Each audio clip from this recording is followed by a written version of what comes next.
সূর্যমুখী ফুলের শুভেচ্ছা সকলকে। হ্যালো ভিউয়ার্স, আসসালামু আলাইকুম। কেমন আছেন সবাই?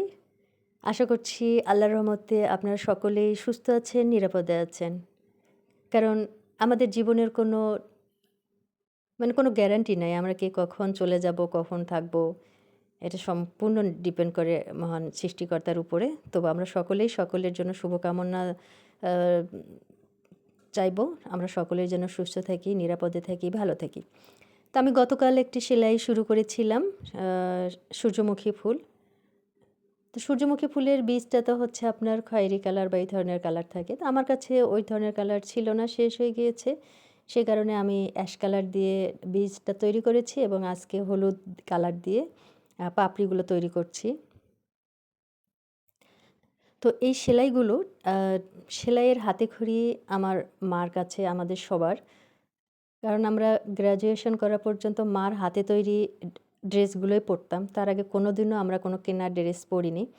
আর সেলাই, কুরুশের সেলাই, উলেন সেলাই এবং সুই সুতা দিয়ে যে সেলাইগুলো, এগুলো ৩৬৫ দিনই মার হাতে থাকতো। এত বড় সংসারের কাজ শেষ করেও মা কখনোই সেলাই, রান্না এগুলো গ্যাপ দেয়নি। অজস্র সেলাই আছে মার হাতের তৈরি। অন্য কোনো দিন সময় হলে আমি মার সেই দুর্লভ সেলাইগুলো আপনাদের সঙ্গে আমি শেয়ার করব। তো আমি এটা তৈরি করতে সক্ষম হয়েছি।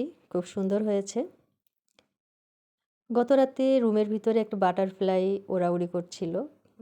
অনেকগুলো ছবিও তুলেছিলাম। কিন্তু আজকে সকালে দেখি যে আমি যে বয়ামে করে ফুলের স্টিক কতগুলো রেখেছিলাম,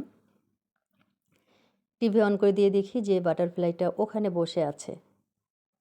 তো দেরি না করে এই দুর্লভ ছবিটা আমি ক্যাপচার করলাম এবং সেটা আপনাদের সঙ্গে আমি শেয়ার করছি। অনেক সুন্দর একটি বাটারফ্লাই। তো এগুলোকে আসলে আমরা খুব একটা দেখতে পাই না এখন। কারণ যে পরিমাণে কীটনাশক স্প্রে করা হয়। তো এই ছিল আমার আজকের ব্লগ। ভালো থাকবেন সবাই।